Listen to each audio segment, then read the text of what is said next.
Assalamualaikum warahmatullahi wabarakatuh.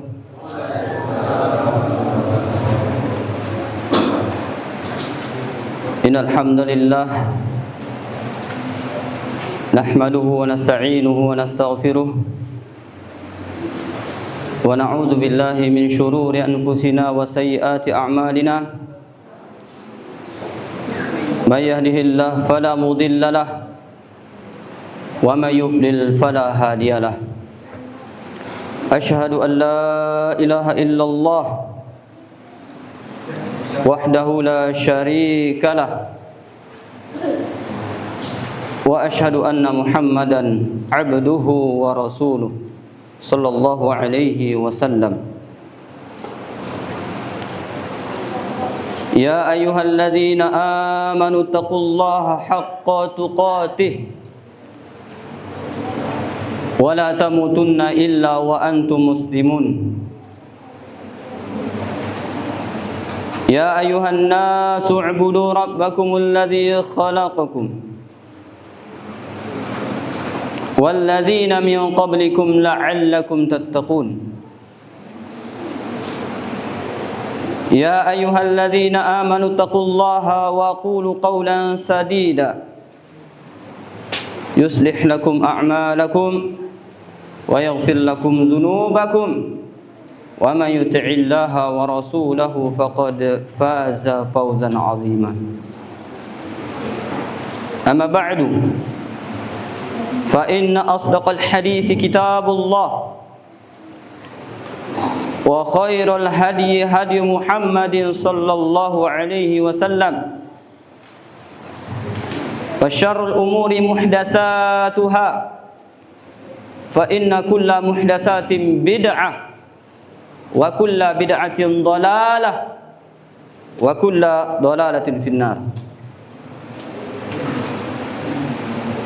Ma'asyiral muslimin wal muslimat rahimani wa rahimakumullah. Semoga Allah Subhanahu wa taala merahmati kita semua, senantiasa ataupun selalu kita itu bersyukur kepada Allah Subhanahu wa taala. Karena Allah Subhanahu wa taala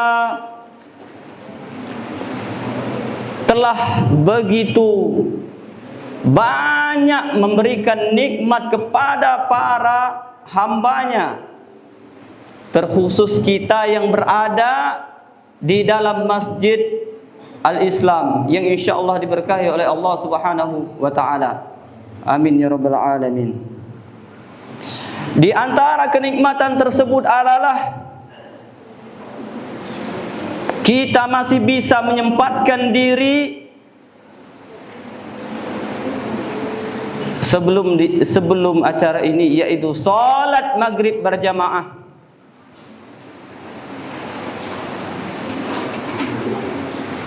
Itu adalah kenikmatan dari Allah Subhanahu wa taala. Bahkan ada kisah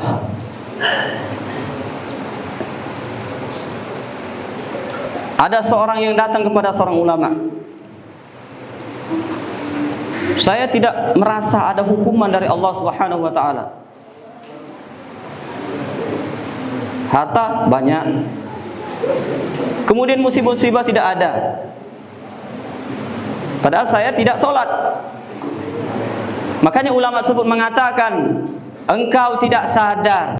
Maksudnya tidak ada guru atau guru belum datang, senang. Padahal gurunya ada di kantor. Nah, ini sangat disayangkan sekali. Bisa main, bisa tidur, bisa apalah. Padahal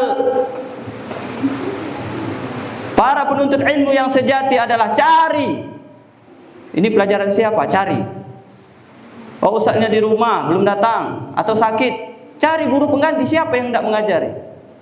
Yang kedua, gelisah. Padahal setengah jam lagi.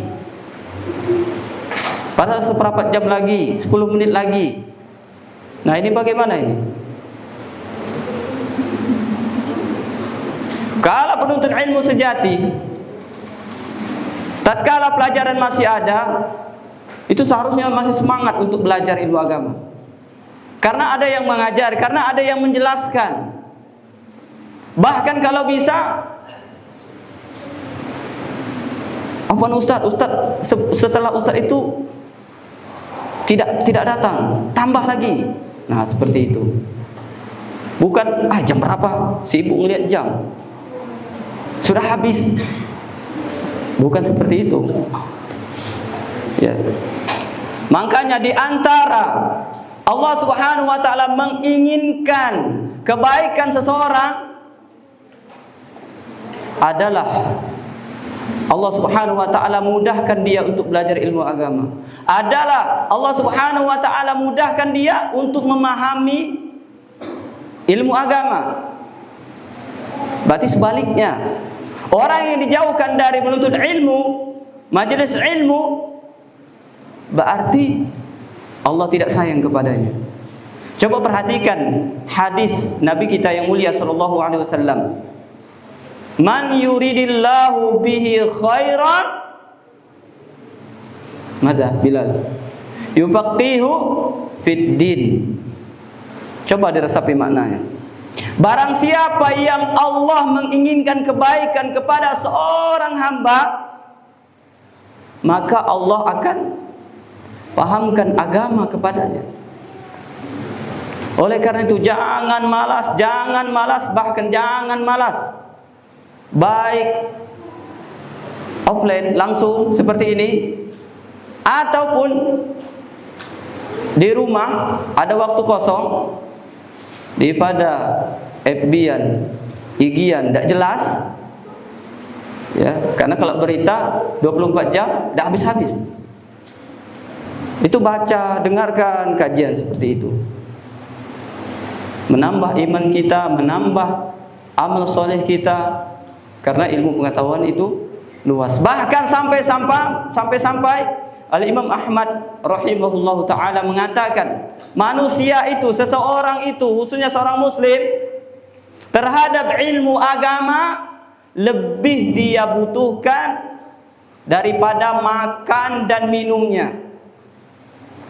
Lanjut beliau mengatakan, karena seseorang itu makan dan minum 1 atau 2 kali dalam sehari. Kalau di Pondok Albani berapa kali? 3 kali. Nah, mentok-mentok 3 kali. Atau masih mau nambah 4 kali.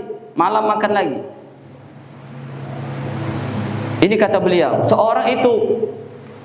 kebutuhan seorang itu terhadap makan dan minum 1 atau 2 kali, atau mentok 4 kali dalam sehari. Tapi kalau ilmu agama sebanyak hirupan napasnya. Coba bayangkan, orang setiap detik bernapas. Nah, seperti itulah kebutuhan seorang terhadap ilmu agama. Ini sebagai mukaddimah kita, ya, agar kita semangat di dalam belajar ilmu agama.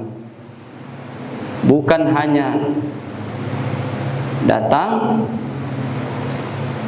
duduk, melamun, ngobrol, pulang. Setelah 3 tahun, 4 tahun, ada ijazah, sudah belajar. Ditanya, wallahu a'lam bishawab. Kaum muslimin rahimani wa rahimakumullah. Insyaallah taala semoga Allah mudahkan kita pada malam hari ini akan membahas tentang hak seorang muslim atas muslim lainnya. Yang kedua, insyaallah dilanjutkan ke yang ketiga. Yang pertama, sebelum Ramadan kalau tidak salah itu sudah dibahas, yaitu tentang salam. Ya, kita ulangi hadisnya, yaitu Hadis riwayat Muslim dari sahabat yang mulia Abu Hurairah radhiyallahu anhu dari Nabi kita yang mulia Muhammadin sallallahu alaihi wasallam, beliau mengatakan, hak seorang muslim atas muslim lainnya ada hakul muslim 'alal muslim sittun. Hak seorang muslim atas muslimnya ada 6. Idza laqitahu fasallim alaihi, wa idza da'aka fa'ajibuhu, wa idza stansahaka fansahhu, wa idza 'atasa fahamidallah fashammithu, wa idza marida fa'udhu, wa idza mata fattabi'uhu. Baik. Yang kedua, wa idza da'aka fa'ajibuhu. Apabila dia mengundang, maka penuhilah undangan tersebut.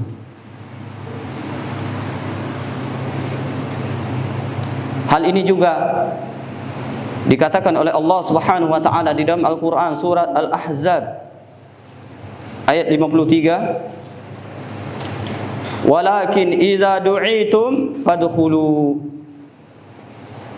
Walakin idza du'itum fadkhulu.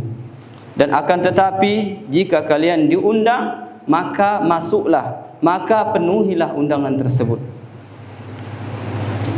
Da'aka liwalimati ursin aw ghairiha. Baik dia mengundang walimah ursin, bukan ursyid, pakai sin, resepsi pernikahan, ya, ataupun selainnya. Tujibu, hendaklah untuk memenuhi undangan tersebut.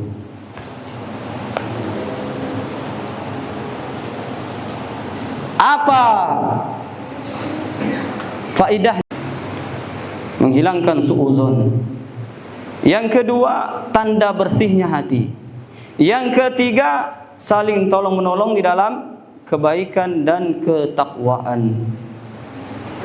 Jadi memang Allah Subhanahu wa taala juga di dalam Al-Qur'an memerintahkan agar saling tolong menolong di dalam kebaikan dan ketakwaan.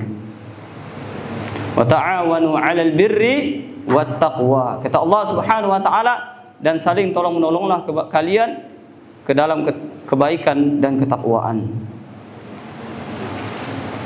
Jadi berbeda kita, ya, cuman papasan di jalan, tidak langsung ketemu ngobrol seperti itu, ya.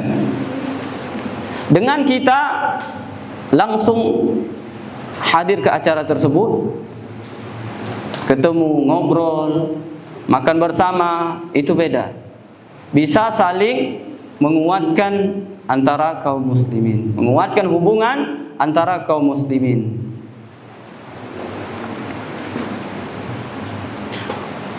Nah, undangan, apakah setiap undangan itu yang mana kalau syaratnya sudah terpenuhi itu sifatnya wajib atau bagaimana? Ya. Semua undangan, apakah undangan walimatul ursi, undangan akikah, undangan sunatan, undangan kendaraan baru, undangan rumah baru, ya, atau dibagi. Sebagian ulama berpendapat bahwasannya setiap undangan itu wajib untuk dipenuhi, wajib untuk didatangi, untuk dihadiri. Bahkan pensyarah di sini mengatakan, wala yahtasu hadza bid'awatil ursi bal amun. Ya, dikatakan di sini dan tidak dikhususkan hanya undangan resepsi pernikahan saja, bahkan umum. Semua undangan wajib untuk dipenuhi jika syaratnya sudah terpenuhi. Akan tetapi wallahu ta'ala a'lam, yang wajib dipenuhi sebagaimana pendapat mayoritas ulama adalah hanya undangan walimatul ursi, undangan resepsi pernikahan. Diundangnya orang-orang agar memberitahu bahwasanya kedua mempelai itu sudah sah. Kemudian juga ada makan-makannya di sana. Selain undangan itu, selain undangan walimatul apa tadi? Apa? Walimatul ursi, bukan ursi. Itu sunnah. Ya, itu sunnah. Jadi mayoritas ulama berpendapat yang wajib itu hanya undangan walimatul ursi. Sedangkan selainnya, undangan apa tadi? Akikah, sunatan, rumah baru, mobil baru, baru desapar. Undangan apa lagi? Undangan setiap pekan. Itu sunnah. Kenapa hanya undangan walimatul ursi saja yang wajib? Karena itu ada ancaman. Bagi orang yang tidak memenuhinya, itu ada ancaman, yaitu dia telah bermaksiat kepada Allah dan Rasulnya.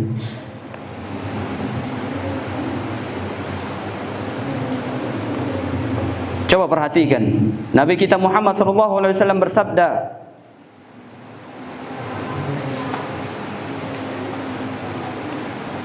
yaitu hadis riwayat Muslim dari sahabat yang mulia Abu Hurairah radhiyallahu taala anhu, anna Rasulullah sallallahu alaihi wasallam qala, bahwasanya Rasulullah sallallahu alaihi wasallam bersabda, man lam yujibid da'wa faqad asallaha wa rasulahu. Barang siapa yang tidak memenuhi undangan itu, maksudnya undangan walimatul ursi, maka dia telah bermaksiat kepada Allah dan Rasulnya. Tidaklah dikatakan maksiat bagi orang yang tidak memenuhi undangan, melainkan hal itu merupakan dosa. Hadis yang kedua, yaitu Nabi kita Muhammad SAW mengatakan, man taraka da'wata faqad asallaha wa rasulahu. Barang siapa yang meninggalkan undangan, maksudnya undangan resepsi pernikahan, maka dia telah bermaksiat kepada Allah dan Rasulnya. Sedangkan undangan-undangan yang lainnya tidak ada ancaman yang seperti ini. Wallahu ta'ala a'lam bishawab. Apakah, pertanyaan lagi, apakah semua situasi dan kondisi, keadaan ataupun keadaan yang mengundang itu harus dipenuhi, ataukah ada ketentuan-ketentuan khusus? Tentunya ada syarat-syarat yang menjadikan wajib untuk dipenuhi undangan tersebut. Jika satu saja syaratnya hilang, apalagi lebih, maka tidak wajib untuk memenuhi undangan tersebut. Nah, oleh karena itu, bagi bapak ibu yang mungkin atau saudara sekalian yang mungkin orang tidak memenuhi undangan kita, yang tidak datang ke undangan kita, ada syarat di sana yang tidak terpenuhi. Jadi kita apa kira-kira seperti itu. Nah, oleh karena itu sangat penting sekali bagi Bapak Ibu sekalian rahimani wa rahimakumullah yang hendak mengundang acara anaknya atau yang lain, maka hendaklah memperhatikan syarat-syarat tersebut. Dikatakan di dalam kitab Al-Fiqhul Muyassar fi Dhaw'il Kitab wa Sunnah, Al-Mas'alatu Sabi'ah, pembahasan yang ketujuh,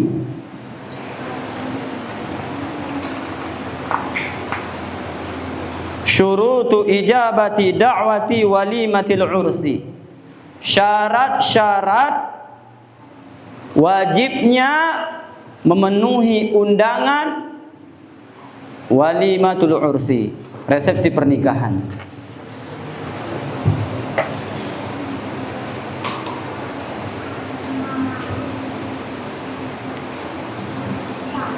Ini santri ditanya nanti, ya, apa saja, nyatat apa tidak.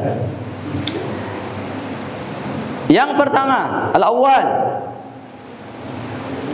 an takuna hiya al-walimatul ula, fa in awlama fi aktsar min yaumin ustuhibba fi tsani wa kurriha fi tsalits li hadis Ibnu Mas'ud radhiyallahu anhu anna an-nabiy sallallahu alaihi wasallam qala ta'amu awwali yaumin haqqun wa ta'amu yaumi tsani sunnatun wa ta'amu yaumi tsalits sum'atun wa man sam'a sam'a Allahu bih. Syarat yang keberapa, Arsan? Pertama, ya, tidak ngantuk ya. Syarat yang pertama, undangan yang pertama atau di hari yang pertama, di waktu yang pertama, itu yang wajib. Ngadakan lagi, kita diundang lagi, itu sunnah. Ngadakan lagi, woi banyak duitnya, kita diundang lagi, itu makruh. Jadi yang wajib yang pertama, kedua sunnah, ketiga makruh. Karena ada hadis, yaitu riwayat Tirmizi, rawahu Tirmizi, dari sahabat yang mulia Ibnu Mas'ud radhiyallahu taala anhu, bahwasanya Nabi sallallahu alaihi wasallam bersabda, makanan di hari yang pertama, di waktu yang pertama, itu adalah hak yang harus dipenuhi. Sedangkan yang kedua itu sunnah. Yang ketiga itu sum'ah. Sum'ah ini amalan yang ingin diperdengarkan. Nah, itu sum'ah. Kata Nabi SAW, wa man sam'a sam'a Allahu bi. Barang siapa yang sum'ah, maka Allah Subhanahu wa taala akan memperdengarkan sifat sum'ah dan sifat riyaknya. Bagaimana Ustaz gambarannya seperti itu?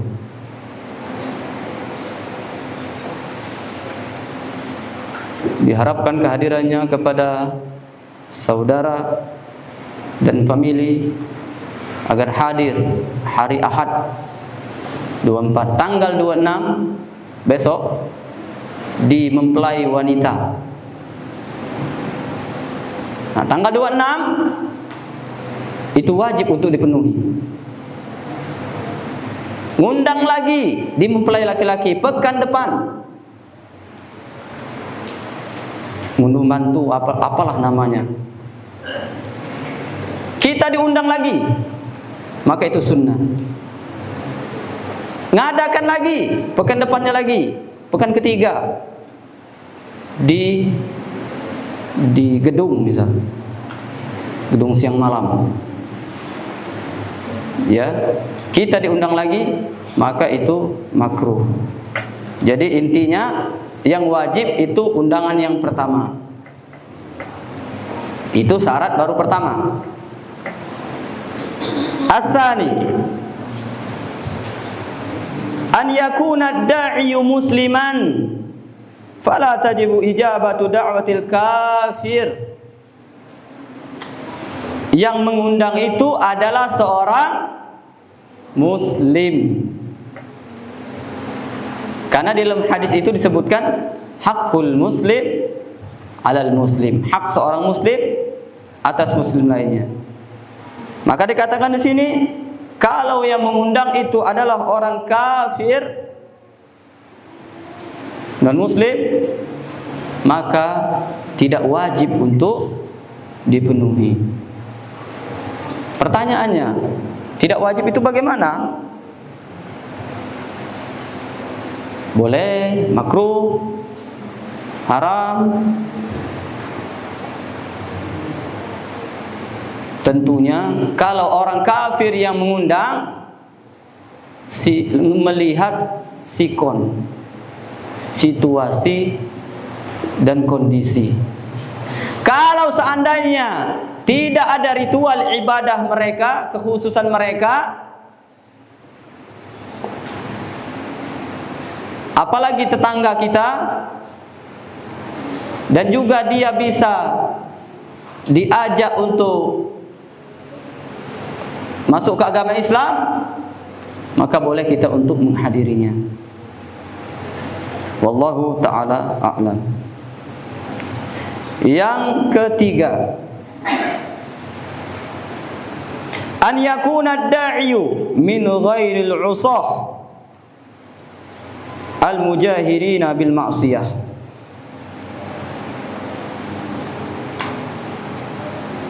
Yang mengundang ini bukan pelaku maksiat yang terang-terangan melakukan kemaksiatannya. Jadi modelnya kalau seperti itu hendaklah dihajar. Bukan pelaku maksiat yang terang-terangan melakukan kemaksiatannya. Wa alla yakuna zaliman aw sahiba malin haram, dan bukan juga orang yang zalim. Yang ketiga, bukan orang yang mendapatkan harta yang haram.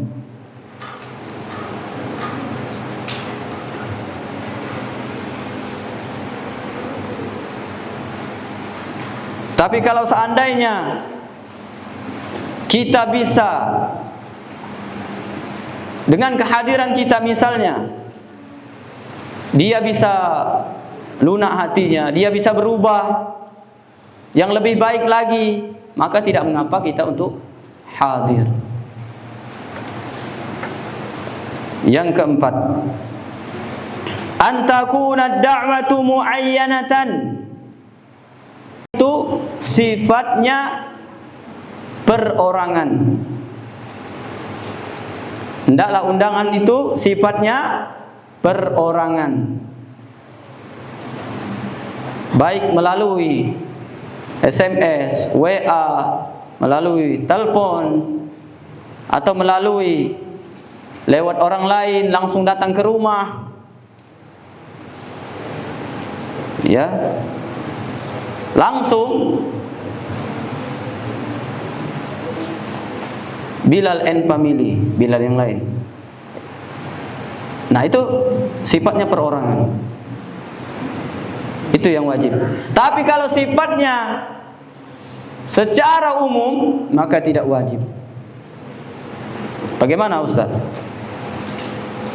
Diberitahukan kepada seluruh jamaah sholat Isya atau sholat Maghrib agar menghadiri acara resepsi pernikahan saya atau anak saya di hari Ahad tanggal 26. Maka tidak wajib untuk memenuhinya, karena sifatnya umum.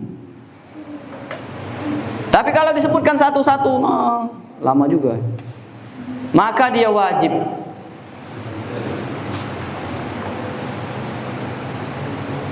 Yang ke berapa? Yang kelima. An yakuna al-qasdu min ad-da'wati at-tawaddud wa taqarrub.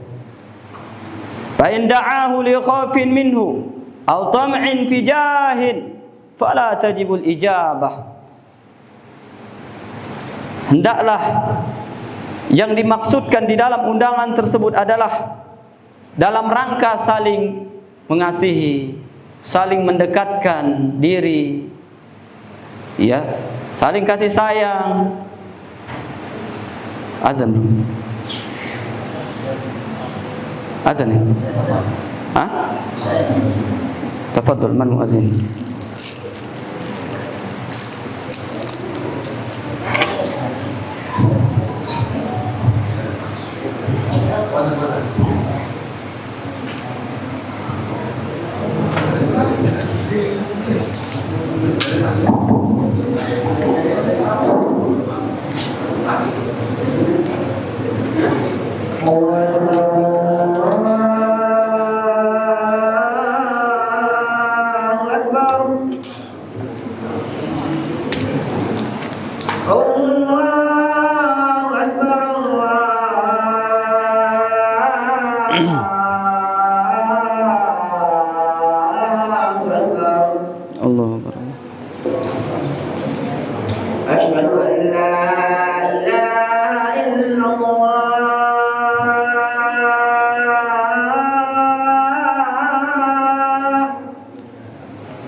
Bismillah, alhamdulillah, wassalatu wassalamu ala rasulillah, wala hawla wala quwwata illa billah. InsyaAllah kita lanjutkan sedikit. Yang ke 5. 5 belum selesai ya. 5 tadi apa? Hendaklah undangan itu dengan maksud, dengan tujuan saling mengasihi, saling mendekatkan. Fa in da'ahu li khaifin minhu aw tam'in fi jahin fala tajibul ijabah. Maka jika yang mengundang ini takut kepada yang diundang, ataupun karena ingin pangkat, jabatan, ini atasan saya, undang. Kalau demikian, maka tidak wajib untuk memenuhinya. Yang ke-6, alla yakuna fil walimati munkar ka khamrin wa ghina'in wa ma'azib wa ikhtilati rijalin binisa'in, agar di dalam undangan tersebut tidak ada kemungkaran. Agar di undangan tersebut tidak ada kemungkaran. Seperti apa? Seperti adanya nyanyian, adanya alat-alat musik, ikhtilaf antara laki-laki dan perempuan. Jadi kalau sudah tahu hari Ahad pesta, selain makan-makan, organ tunggal, koma, biduan, koma, apalagi minum-minuman. Fa in wujida syai'un min dzalik fala tajibud da'wah. Maka jika didapatkan sesuatu atau lebih komplit kemungkarannya, maka tidak wajib untuk memenuhi undangan tersebut. Karena ada hadis riwayat Al-Imam Ahmad dari sahabat yang mulia Jabir radhiyallahu anhu, bahwasanya Rasulullah sallallahu alaihi wasallam bersabda, "Man kana yu'minu billahi wal yawmil akhir fala yaqudanna ala ma'idatin yudaru 'alaihal khamru." Kata Nabi Muhammad SAW bersabda, barang siapa yang beriman kepada Allah dan juga hari akhir, maka janganlah dia duduk yang mana ada di sana dihidangkan khamar. Akan tetapi jika keadaannya, fa in kana al-mad'u yastati'u izalatal munkar bi hudurihi wajaba 'alaihi al-hudur. Akan tetapi kalau yang diundang, kita yang diundang misalnya bisa menghilangkan kemungkaran itu dengan sebab kehadiran kita, maka wajib kita untuk hadir. Bawahan misal, atau murid kita, atau yang lainnya, ya, maka kita wajib hadir. Yang pertama ijabatad da'wah, yang kedua izalatal munkar, yang kedua kita memenuhi undangan, dan yang kedua kita berusaha untuk menghilangkan kemungkaran.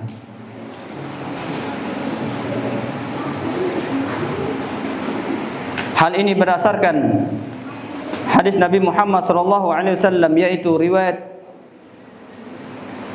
Al-Imam Muslim dari sahabat Abu Sa'id Al-Khudri radhiyallahu anhu, dari Rasulullah SAW, beliau bersabda, "Man ra'a minkum munkaran falyughayyirhu biyadihi, fa in lam yastati' fa bilisani, fa in lam yastati' fa biqalbihi wa dzalika ad'aful iman." Subhanallah, banyak yang hafal ya. Barang siapa di antara kalian yang melihat kemungkaran, maka hendaklah dia ubah dengan tangannya. Jika tidak mampu, dengan lisannya. Jika tak mampu, dengan hatinya, dan itulah selemah-lemah iman. Akan tetapi dengan hati Tidak cukup kita hati tidak senang, mengingkari, tapi kita hadir. Tidak cukup yang seperti itu. Hati juga mengingkari dan kita harus menjauh dari perbuatan maksiat. Makanya Allah Subhanahu wa taala melarang, tatkala itu melarang duduk-duduk atau berkumpul bersama orang-orang yang memperolok-olok ayat-ayatnya Al-Quran dan juga mengingkarinya. Allah Subhanahu wa taala berfirman dalam Al-Quran surah An-Nisa ayat 140. Faqad nazzala 'alaikum fil qital an iza sami'tum ayatillah yukfaru biha wa yustahza'u biha fala taq'udu ma'ahum hatta yakhudu fi haditsin ghairi innakum idzal mislukum, yang artinya dan sungguh telah diturunkan atas kalian di dalam sebuah kitab Al-Quran, jika kalian mendengar ayat-ayat Allah diingkari juga diolok-olok, maka janganlah kalian duduk-duduk bersama mereka sampai mereka pindah ke pembicaraan lain. Jika kalian melakukan hal itu, duduk-duduk bersama mereka, maka kalian sama seperti mereka. Jadi mengingkari kemungkaran dengan hati, tidak cukup kita mengingkari hati, tapi kita berkumpul atau duduk-duduk dengan ataupun terhadap perbuatan maksiat. Wallahu ta'ala a'lam. Mungkin hanya ini insyaallah. Masalah nasihat kita akan lanjutkan pada pertemuan berikutnya, ya. Dan semoga Allah Subhanahu wa taala memudahkan langkah-langkah kita di dalam kebaikan. Dan semoga Allah Subhanahu wa taala mewafatkan kita dalam keadaan muslim yang benar-benar ikhlas beribadah kepadanya. Amin ya rabbal alamin. Subhanakallahumma wa bihamdika asyhadu an la ilaha illa anta astaghfiruka wa atubu ilaik. Tsumma assalamu alaikum warahmatullahi wabarakatuh.